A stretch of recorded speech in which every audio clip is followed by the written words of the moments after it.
Madame, Monsieur, bonsoir. Merci de votre fidélité. Ravi de vous retrouver comme chaque soir à 19h pour la première édition d'information de la soirée. Nous vous proposons les principaux titres.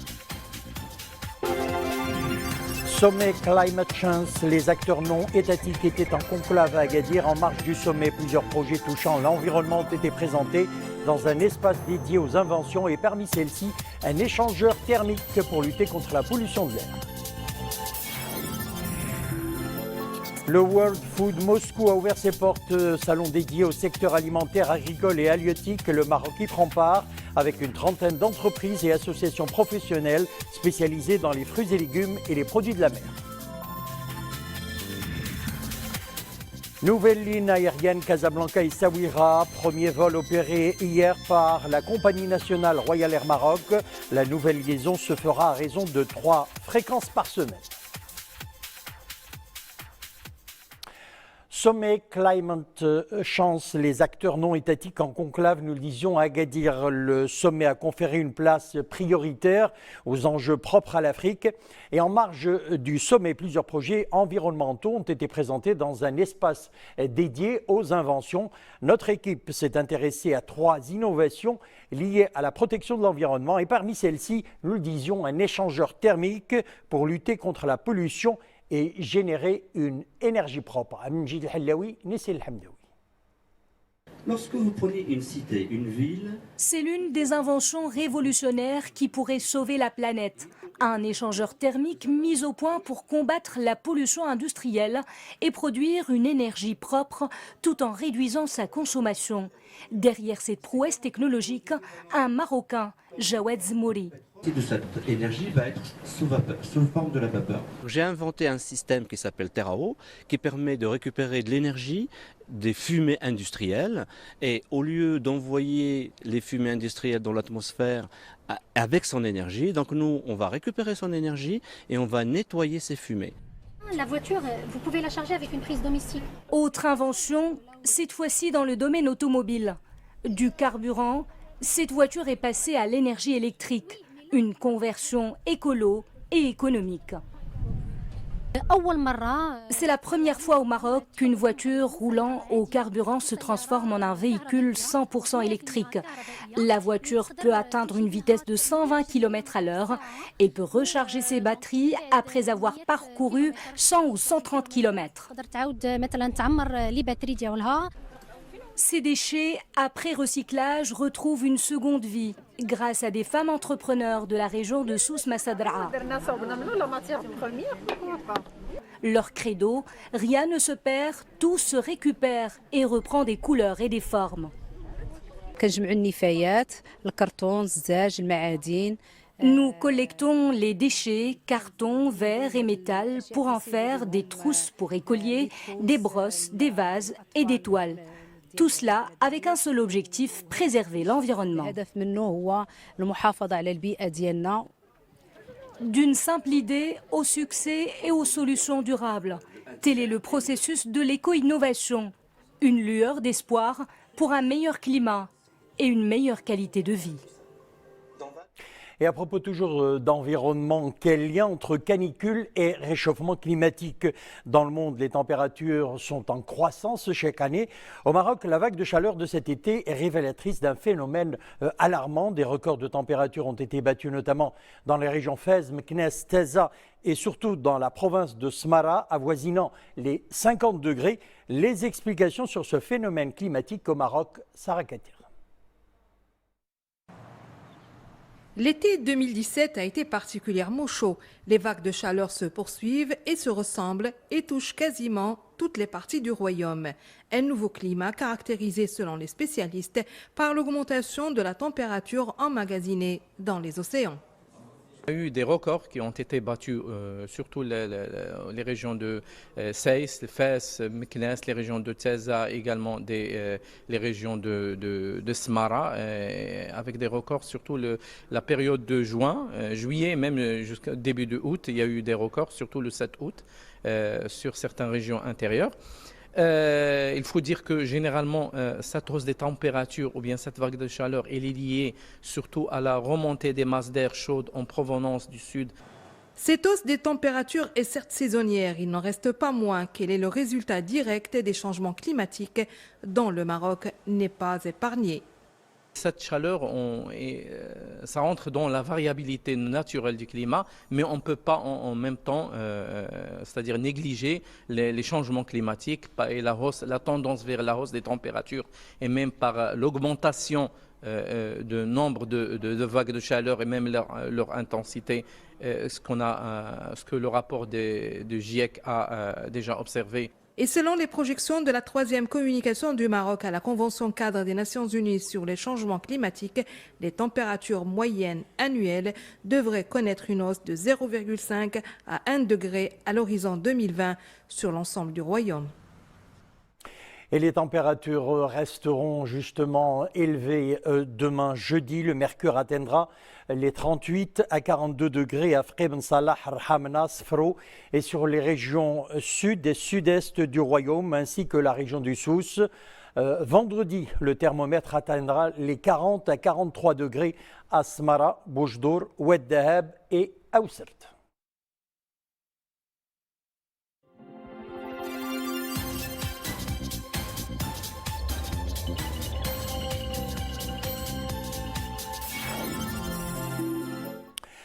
Le World Food de Moscou a ouvert ses portes, nous le disions, en titre considéré comme l'un des plus importants événements internationaux dédiés au secteur alimentaire, agricole et halieutique. Il accueille cette année quelques 1500 exposants.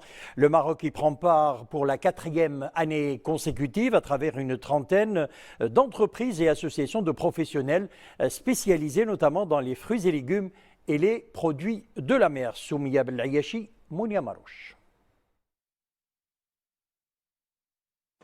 Un émerveillement d'essence, des produits marocains de terroir aux différentes couleurs et arômes.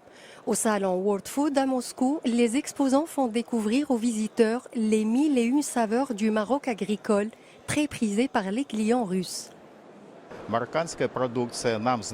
Les agrumes marocains sont très consommés en Russie. Les fêtes de Noël chez nous sont agrémentées d'arômes de la clémentine marocaine. Depuis l'ouverture du salon, nombreux sont les visiteurs qui apprécient les agrumes.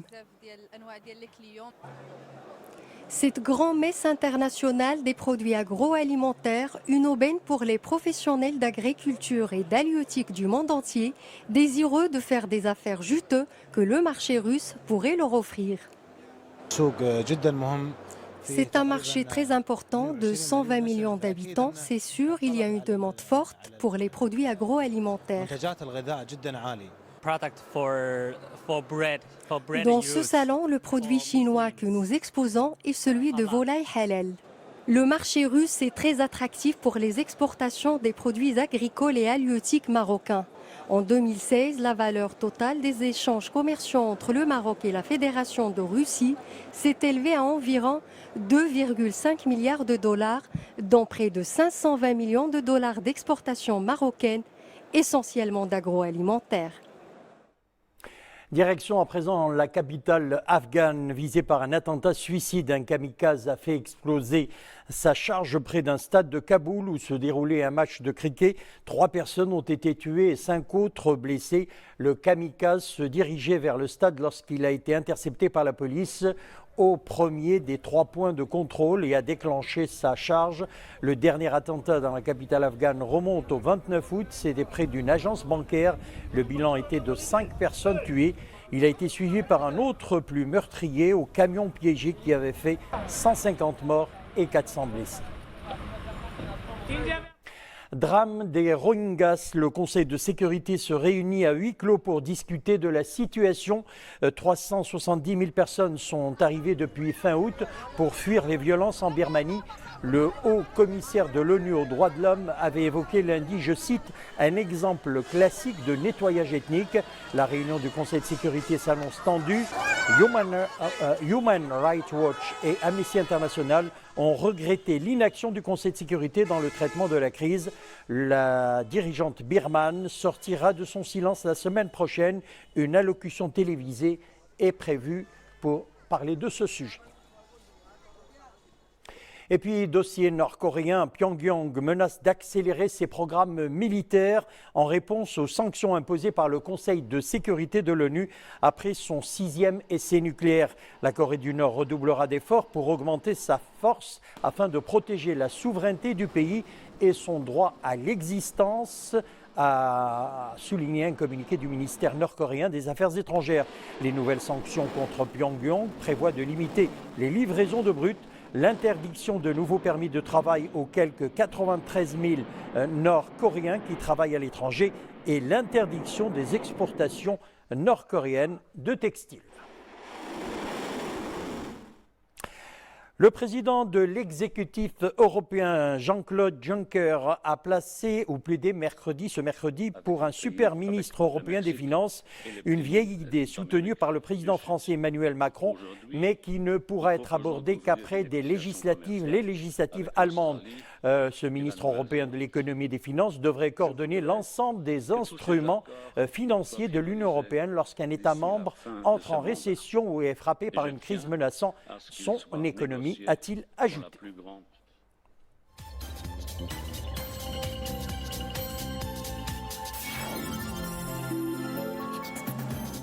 On prend les airs à présent. Une nouvelle ligne aérienne reliera Casablanca et Essaouira, inaugurée hier par l'arrivée à la Cité des Alizés d'un premier vol opéré par la compagnie nationale Royal Air Maroc. Cette nouvelle liaison se fera à raison de 3 fréquences par semaine. Sarah Keter. C'est par un vol inaugural qu'a été marquée officiellement l'ouverture de la ligne Casablanca-Essaouira. La nouvelle ligne desservira Essaouira au départ de Casablanca à raison de 3 fréquences par semaine. Nous sommes très heureux aujourd'hui de lancer ce vol entre Casablanca et Essaouira qui va permettre de rapprocher Essaouira non seulement de Casablanca mais aussi de toutes les destinations de Royal Air Maroc qui sont au nombre de plus de 90. Cette ouverture s'est faite grâce à un partenariat avec la région de Marrakech-Tensift qui permet cette ouverture à des conditions très avantageuses pour le passager puisque le billet d'avion ne coûtera que 800 dirhams en aller-retour. L'ouverture de cette ligne s'inscrit dans la promotion du tourisme marocain. Elle renforce aussi le réseau domestique de la compagnie nationale qui compte désormais 22 liaisons reliant les différentes villes du royaume. Aujourd'hui, on inaugure le vol domestique Casa-Essaouira, une destination qui va relier l'aéroport Essaouira avec l'aéroport de Casablanca pour la provenance et les touristes nationaux, d'une part, et d'autre part, qui va relier la ville d'Essaouira avec 90 provenances ou bien destinations qui sont reliées au hub de Casablanca. La compagnie nationale transporte près d'1 million de passagers par an sur les vols domestiques et grâce à cette ligne, Essaouira sera relié directement à Casablanca et sera aussi et surtout connecté aux 90 destinations internationales du réseau RAM. La Société nationale de radiodiffusion télévision, la SNRT, s'associe à la radiodiffusion télévision espagnole, la RTVE, pour promouvoir les valeurs de diversité culturelle et de pérennisation du patrimoine universel. Un accord dans ce sens, SNRT, RTVE, UNESCO, a été signé à Paris. Mohamed Aitlishkar. L'accord de coopération porte sur l'échange et la diffusion de capsules audiovisuelles de courte durée produites par chacun des deux organismes publics, la RTVE et la SNRT. Programme audiovisuel produit dans le cadre de la campagne, initiée par l'UNESCO sous le thème « Unis pour le patrimoine ». L'accord a été également signé par la directrice générale de l'UNESCO. Je suis fier que des institutions publiques comme la nôtre et la SNRT adhèrent à cette initiative qui renforce l'espoir pour une cause noble et pour la protection du patrimoine de l'humanité. Unis pour le patrimoine, cette initiative des Nations Unies, pilotée par l'UNESCO, ambitionne la sensibilisation de tout un chacun quant à la nécessité d'œuvrer à la sauvegarde de l'héritage, du patrimoine et de la diversité culturelle. C'est un message très clair. Malgré les nombreuses tragédies que vit le monde, les pays et les peuples sont unis. La SNRT contribue ainsi au succès de cette campagne onusienne, Unis pour le patrimoine. À présent, cette information qui vient de nous parvenir, Paris est l'organisatrice des Jeux Olympiques 2024 et Los Angeles en 2028. C'est ce qu'annonce le Comité international olympique. Notre page culturelle, à voir ces photographies, elles donnent l'impression d'être des peintures. Sa technique, c'est d'imprimer des photographies sur toile. Assia Belhaj Soulami présente ses œuvres à la Bibliothèque nationale du Royaume à Rabat sous le thème Libre contraste, des photos prises du street art. Le reportage est signé Zakaria Moukimbil. Contrairement aux apparences, Assia Belhaj Soulami n'est pas peintre. Et les tableaux accrochés sur les cimaises de la galerie de la Bibliothèque nationale du Royaume ne sont pas des peintures, mais bel et bien des photographies. Une passionnée qui, pour sa première exposition individuelle, nous livre à travers son regard Libre contraste, l'intitulé de l'exposition. Je travaille sur 4 thématiques, les fleurs, le noir et blanc ou ce qui peut le suggérer car ce sont des tableaux en couleur. Il y a aussi le street art où je reproduis des photographies réalisées à Casablanca. La 4e thématique porte sur les ombres et les contrastes entre les couleurs. Les ombres ou les contrastes. Assia Belhaj Soulami n'utilise aucun logiciel.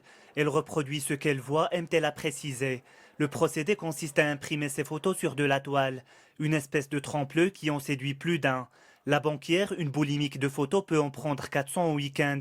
En dilettante, Assia Belhaj Soulami s'initie un univers onirique où le rêve rejoint la réalité. C'est la fin de notre édition. Merci de l'avoir suivi. L'info revient à 21 h. J'aurai le plaisir de vous retrouver demain. Une excellente soirée.